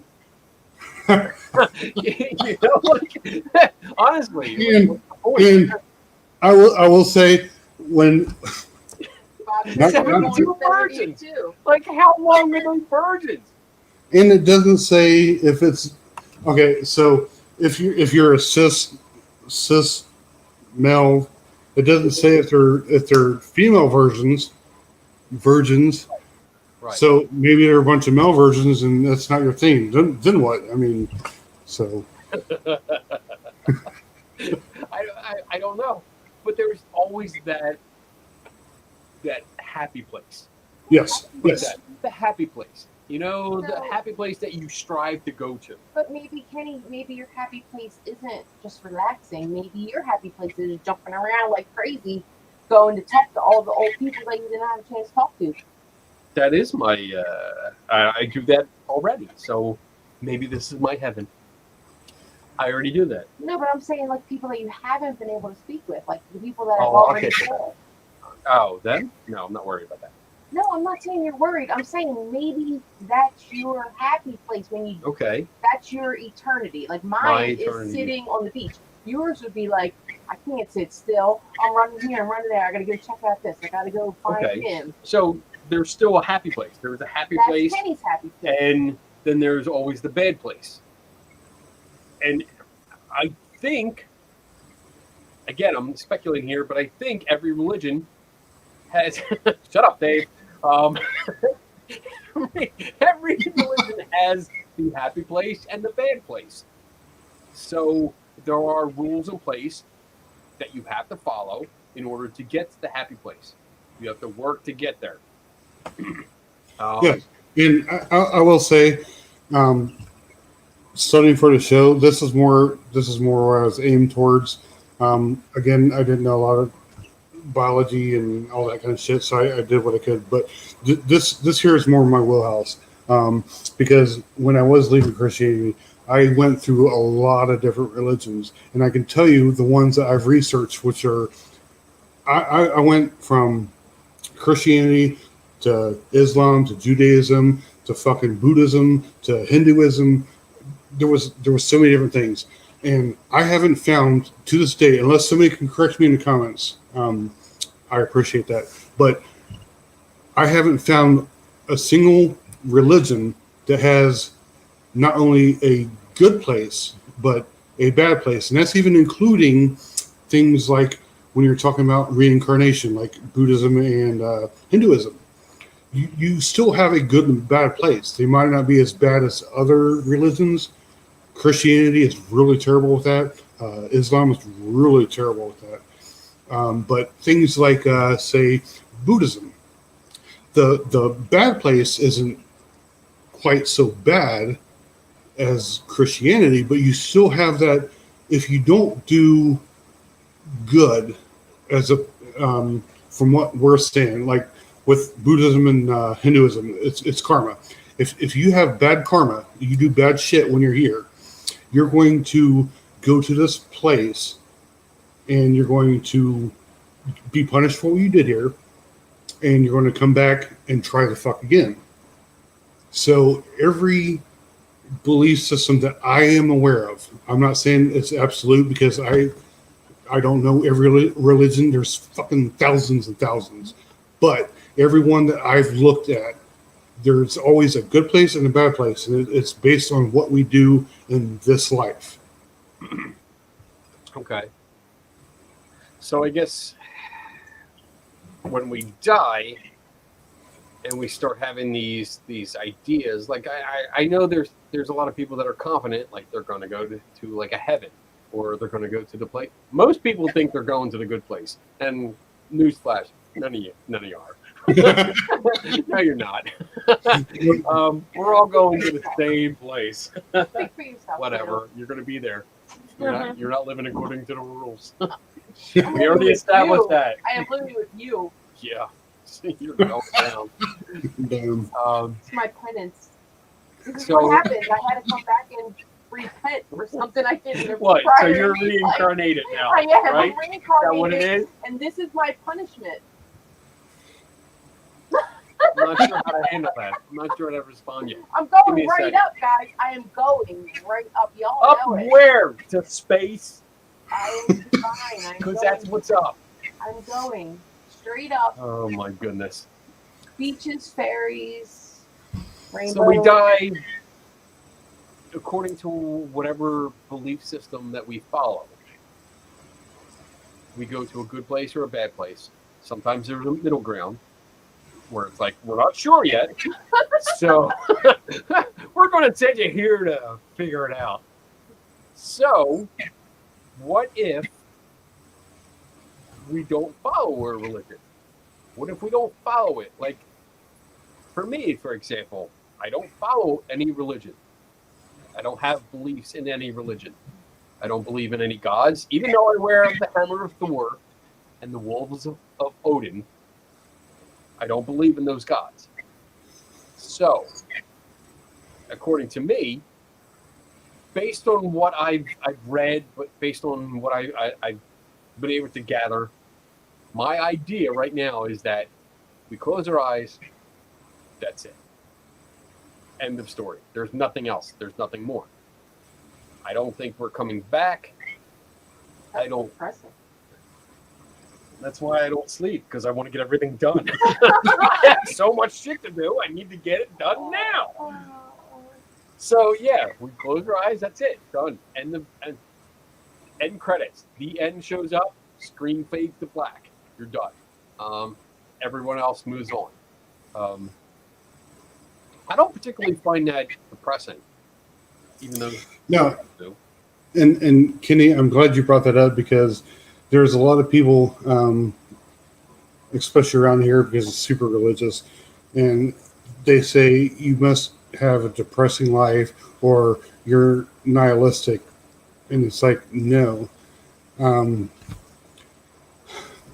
more along the lines of to me, everybody has their own different things. I'm not trying to attack anybody in the chat or whatever, but to me, when you think there's some kind of eternity, there's some kind of you're going to come back, or you're going to come back and be reincarnated, or you're going to spend eternity in such and such place. That kind of it diminishes what we have here now, and that's where I changed when I was the whole religious side and coming out now. It's like I understand now, to me, that every moment we have right here, right now, is what's important, because there is no afterlife. There's no fucking redo. We have this one life, and we have to make this shit count. I'm totally going to geek out here. I want to make a Star Wars reference. But I like what you're saying here, because I feel the same way. I've come to see religion as more of you're expected to live your life for the next life. Yes. You're not living for this life. You're living for the next life. You're doing everything according to the rules that get you through the door, past the bouncer, to the next life, into the club. Right. Whereas there's so much here right now. And the Star Wars reference comes in because in the scene where Yoda is talking to Luke, and Yoda tells him, always looking ahead to the future and not living now. You're not living now. That's how I see it. I live now. Like I do everything. I do all the stuff that I do now because I do think that this is it. That's my idea. This is it. I want to make my impression now. I want to do everything for now. I want to experience life now, not waiting for something else that might happen, because I don't have proof. I don't have assurance that is there after life. I don't have an assurance that there is an afterlife. So I'm going to focus on life, the now life. And but why would so I focus on the now life, but that doesn't mean I don't get any sleep. Like, I'm not afraid to go to sleep and take a nap for 2 hours because I'm going to miss out on something. Right. Okay, Donna. Divine Donna. Yes. John. So, St. John. That's it. The alcohol started to take effect. It did. Thank you. But okay, so here's the difference. When we're growing up in a religious culture, and your point of view, I don't think has correct me if I'm wrong, your point of view doesn't have a religious tinge to what you think is going to happen when we die.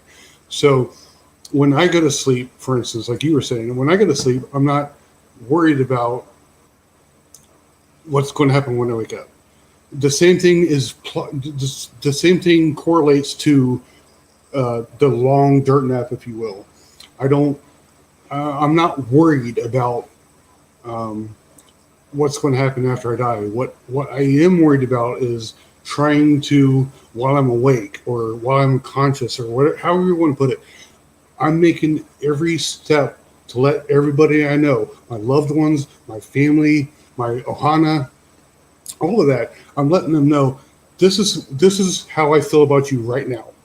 So in case when I do fall asleep, if I die, this is how I feel about you. There's no doubts, none. So there's no regrets. So if falling asleep or dying, But so then you kind of are worried about not waking up because you wouldn't be so stressed in. I'm not stressed. It's not about worrying about not waking up. I guess we are talking about different levels here, and I think yes, right. I'm going to totally take credit and think I have an influence on you because we do more stuff now in the moment than I did before. Yeah. Before me. And I think what we're getting at is more as in like more devoutly religious people that are concerned with following the rules because that's according to the religious rules, you have to abide by the rules in order to get to heaven. So your daily life is spawned from religion. So like my influences, I wake up and decide what I want to do. Mm-hmm.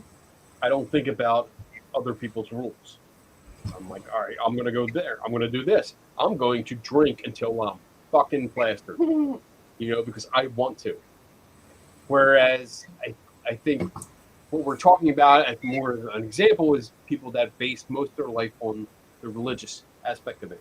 Like religion is part of their lives, like skepticism is part of my life. Like skepticism is really a big part of my life. It's every day. That's pretty much religion. It's not a religion. It's not a belief system. No. You just said you live it every day. I live it every day. People can relive hobbies every day. People can live philosophies every day. It's not a religion. You want to fight me on this? I'll fight. You're getting pretty close to calling it a religion. It's not a religion.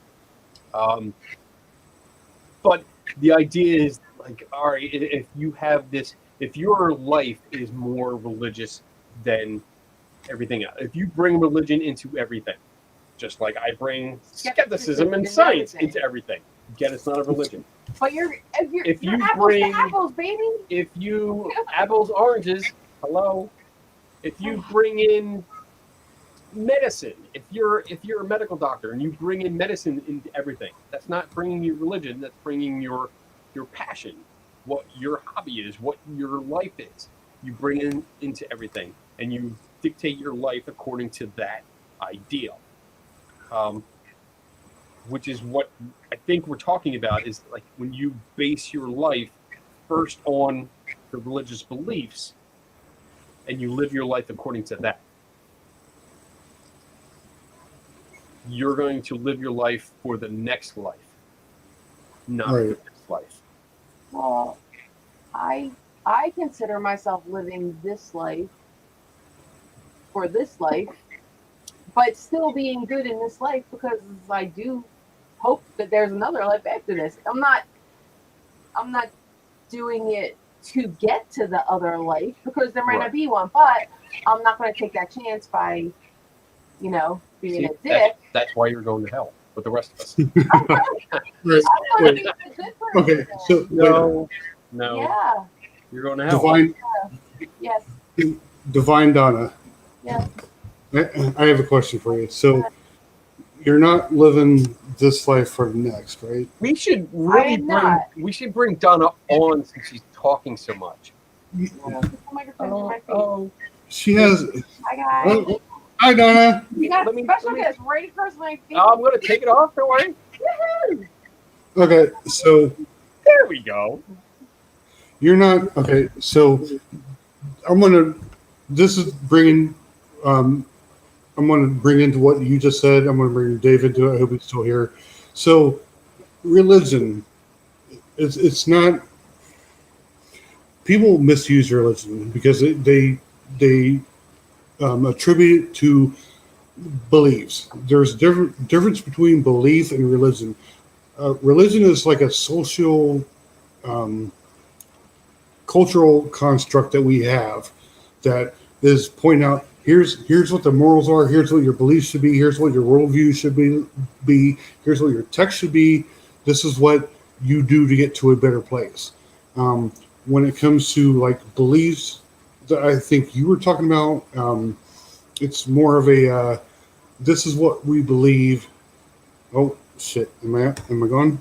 No, you're No, not. you're still there. Okay. When it comes to like beliefs, outside of what I think Dave was trying to get to, getting rid of the whole the God thing, because he was saying that religion doesn't have to have a God, and I understand that. However, when we're talking about religion colloquially, it's there's there's spirit, there's so much baggage that comes in with it, right? That you have to be the certain person to get to the certain place. And what I think you're trying to go along with is more spirituality. It's not so much religion, because they're two separate things. I think you're onto it. I think, yeah, I think, and this is just my observations. I think you're more of the spiritual kind of person, Right. rather Yeah. than like a devout Catholic. And I think that's it's just different. I don't know. Spiritual. I would just consider myself a good person. You are a good person. So You're a good person, and that doesn't. I don't know. I don't know if like I'm explaining it right, or it's not I anything of an understand- attack. I It's understand. not. Oh no! I know that. I It's understand more- what he's saying about a religion. I grew up Roman Catholic. I understand the religion part of it. I don't follow that anymore. Right. But I just feel like you don't need a religion for this. You don't have to believe in any kind of religion to be a good person Right. and Absolutely. still live a decent life. That's exactly. I think that's exactly what we're getting at. And Yes. some of us think that when we fall asleep and we don't get up, that there's nothing. When we just go to sleep, Kenny's like, finally, I get the fucking rest because he Or doesn't pass out. sleep. and then, like, I might think that, when I close my eyes, my consciousness is going somewhere else. Like, it's not going to be this dead void. That doesn't believe. I'm not saying I believe in Right. religion. I'm just saying that's my. No, you still have that belief for an afterlife, for Right. like that good thing. But that I'm good not. thing Yeah, but I'm happening. not holding on to the whole Right. heaven, God. I'm going to see all the angels. I'm Right. holding on to. Yeah, I'm going to see my mom and my grandma and my grandpa. Like, I'm going to see people that I miss, and I'm going to spend time with them. Yeah, I think more that we were probably stereotyping. We were going with more the extreme where people do live. They live the rules because they want to get Yes. into heaven, Right. and they live according to rules rather than maybe breaking a rule or two, like you do, along the way. The person I know, but marrying Kenny Biddle. That could have been. that alone, that's your free ticket to hell right there. No, it's the one to heaven, Oh, whatever. not to hell. All right, we need to wrap this up because we're at the 2-hour mark, and I am not doing another 3-hour show. No. No. If we do a 3-hour show, Kenny, the both of us are going to broach topics that are just going to be way too far out. Tonight has been all over the place. Yeah. Um, But But a it was discussion. good. This was kind of like the first time we did like a discussion like this.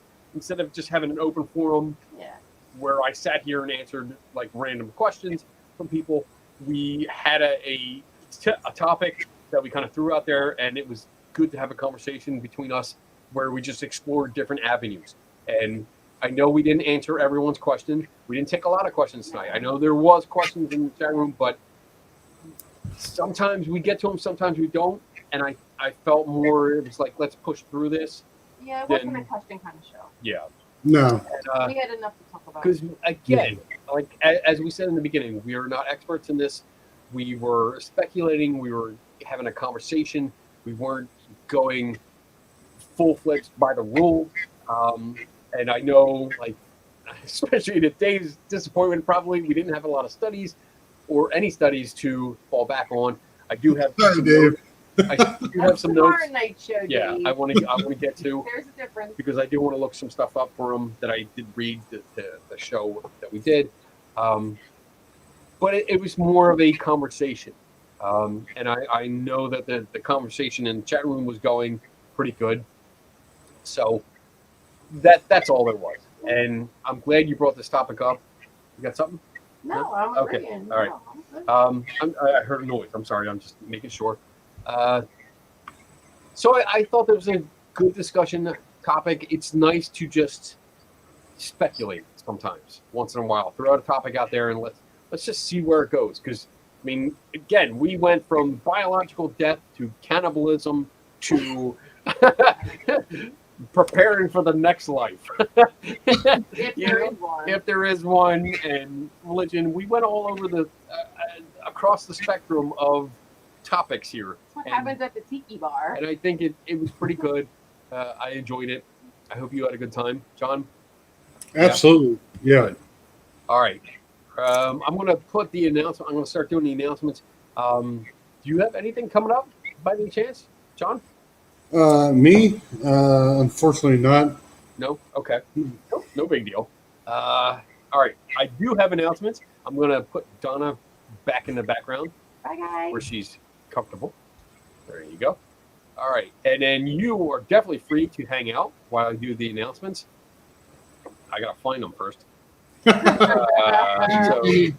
I got Bob's new announcements.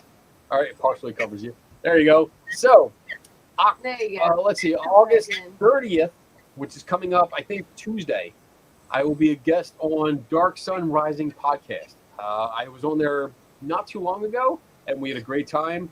And I was surprised because they immediately asked me to come back because I think, honestly, I don't think they realized how much I can talk. So they had a whole bunch of questions, and we didn't get through any, like most of them we didn't get through. So I'll be on that show. I think it starts at like 9 or 10 p.m. that night. So we'll be on there for an hour. And I don't know what we're talking about, but it should be a good time. September 25th is the Para-Unity Conference in Woodbridge, New Jersey. It's still on. We will be out there. Both Donna and I will be setting up our respective booths. Lucky Tiki Creations will be there. And then my Skeptical Help booth will be set up. And we'll be talking. I'll be offering my take it or leave it kind of opinion if you want to come by the booth. And I'll put $1 in the bucket. Yes, as always, I will be taking donations for the Cancer Research Institute. In the bucket, we raised $65 at the bash. So really awesome. I mean, people walked up. I know one guy put a $20 bill in and just asked me a question real quick. 5 minutes and he was gone, and that was great. People came up, really awesome. It was really nice to see people just come up and be like, "Oh, where's the bucket? Where's the bucket?" So really awesome. October 9th is the Selma Mansion Psychic Fair in Norristown, Pennsylvania. Donna will be setting up her Lucky Tiki Creations crafts booth there, so make sure you come out, buy stuff from her. I'll be out there setting up for her and like helping out, but I'll be also harassing people. I want to see how many psychics will let me sit down and have a reading from them, and then hopefully we'll see. Maybe they'll let me film it. I don't know if they will, but we'll see. And then this is something I'm going to be very sketchy on. I'm going to be very secretive, but October-ish, I was approached yesterday for a project, a secret project that I'm working on. That if you're a Patreon of mine, which if you want to be a Patreon, go up there. John is, yes. Go up there, patreon.com/KennyBiddle. They already know what I'm working on. And it should be happening somewhere in October. And I guess I can give you a little hint that it might be working with a very well-known parapsychologist. And that's all I'm going to say for now until things are finalized. Anyway, so with that said, let me get this up. Yeah, I know. Makes you wonder, like, what's he talking about? I don't know what's going on. Kenny Biddle got a project. Anyway. Oh, wait. I don't even have comments on. All right. So Halloween surprise. I don't know what I'm doing for Halloween yet. So that's still far off for me. So that's the announcements. Things I have coming up. I don't have anything else planned for the rest of the year, nor will I, because my plate is officially full. I have no room for any other projects right now until next year. So, with that said, John, thank you so much for coming on.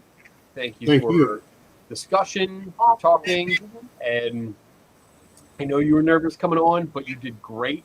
You did just fine. So that just proves alcohol makes everyone okay. With being live.